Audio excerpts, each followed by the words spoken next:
Yaala falafee Oromoo dachee qabdu seenaa waataa fi eeboo abboo eenyu kannite amaana. Waan kee danuutu natti tahee jira hibboo roorisoota gaafasiitiif gantoota abbeef daboo. Arroo seenaan qabdu eenyuuf taatee jirti daabboo maaliif adiyyoomte laata lafeen gootummaa abboo maaliif adiyyoomte laata lafeen gootummaa abboo. Mee naa deebisi dachee gaafii baay'een qaba callisee jiraachuun tun hedduu an nadhiba. Lafeelee ijaan arkeetiin halkuu dhabee hirriba dhiini murtii guutoo abjuun natti lallaba. Dhimti seenaa gootota dhalootatti taati booda daba. Murruqiin abaabilee san seenaan maaliif himuu dhaba. Murruqii abaabilee san seenaan maaliif himuu dhaba. Eeboon madaafaa loluu addunyaatu ragaafuu qaba. Gootummaa fi irbuu murtii guutoo barsan ajaa'iba. Dhaloonni hun qoratee maammaxxansine kitaaba.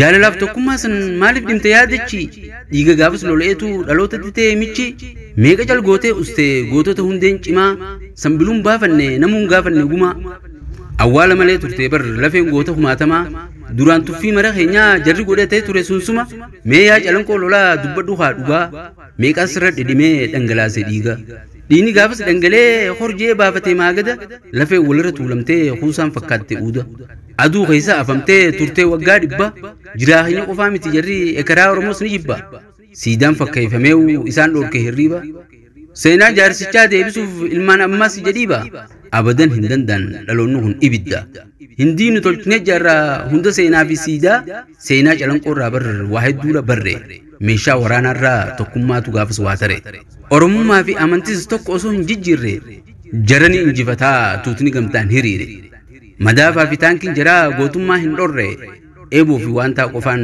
abboo alagaa allaattii soore madaafaa fi taankiin jaraa gootummaa abboon dhorre eeboo fi waantaa qofaan abboo alagaa allaattii soore dirreen calanqoo jalii oromootti hin goomtu dirree gootummaan gootaatti mul'attu deeraa waadaan sabaa dhugaatti guutamtu astaa tokkummaan seenaa ittiin baratamtu tanaaf jaamtee bar dachee murtii guutu warra wal hin ganne duutilleen isaan mudattu kan walirraan dheessine kareefkis wal baraafatu jaalalaaf tokkummaan ifatti aaddii walii guutu ummata gamtaan ta'ee rorroof irraa qolatu ka gabrummaa didee bilisummaaf tattaafatu gootota maqaa fi haqaa sodaa malee falmatu gootota akkasiitu achitti wareegame miilli bakra waareetu dirreetanatti gatame ichi buutee ta'ee amma seenaan himame gootummaa saniif siidaan kun ijaarame tanaaf dhaloonni hin daganne yeroo mara yaadanna siidaa kunuunsineeti dhalootaaf dabarsina seenaa irraa barree seenaas hojjenna akka isaanii falmannee murtii guutoo sinis taana akka isaanii falmannee murtii guutoo sinis taana.